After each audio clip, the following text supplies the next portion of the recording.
سعودی عرب کے خوبصورت شہر اباہا میں ایک لڑکی کی شادی تھی۔ مغرب کی نماز کے بعد اس کا میک اپ وغیرہ کیا گیا جیسا کہ دلہن کو سجایا جاتا ہے۔ اسی اثنا میں اس لڑکی نے عشاء کی اذان سنی۔ اس نے نیچے جانے سے پہلے عشاء کی نماز پڑھنا مناسب سمجھا۔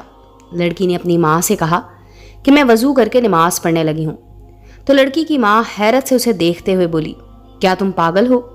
مہمان تمہیں دیکھنے کے لیے انتظار کر رہے ہیں، اور تمہارے میک اپ اور بناؤ سنگھار کا کیا ہوگا؟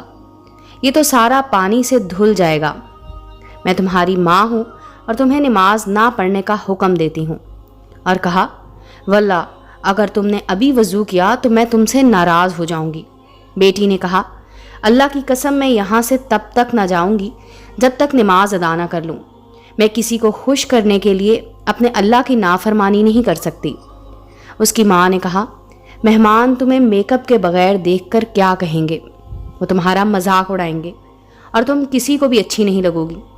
لڑکی ماں کی بات سن کر مسکراتے ہوئے بولی، آپ اس لیے پریشان ہو رہی ہیں کہ میں لوگوں کی نظر میں خوبصورت نہیں لگوں گی، لیکن میں تو اپنے پیدا کرنے والے کی نظر میں خوبصورت بننا چاہتی ہوں۔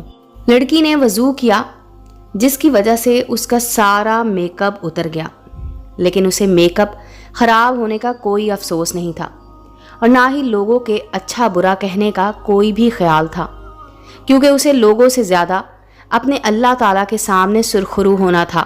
اس نے نماز شروع کی اور حالت سجدہ میں وہ لطف پایا جو بہت کم لوگوں کو نصیب ہوتا ہے۔ اسے تو پتہ بھی نہیں تھا کہ یہ اس کی زندگی کا آخری سجدہ ہوگا۔ جی ہاں میرے محترم و مکرم قارئین کرام، وہ لڑکی کی حالت نماز میں اپنے خالق حقیقی سے جا ملی۔ کیا خوبصورت اور عظیم اختتام تھا۔ وہ اللہ کو قریب کرنا چاہتی تھی۔ اللہ نے اسے اس حالت سجدہ میں اپنے قریب کیا جہاں ہر مسلمان اللہ سے قریب ہوتا ہے۔ اگر آپ میں سے کوئی اس لڑکی کی جگہ ہوتا تو کیا کرتا؟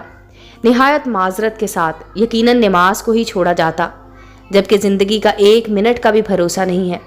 اگر میں اور آپ اللہ تعالیٰ کو راضی کرنا چاہتے ہیں تو سب سے پہلے فرما برداری اسی کی کیجیے۔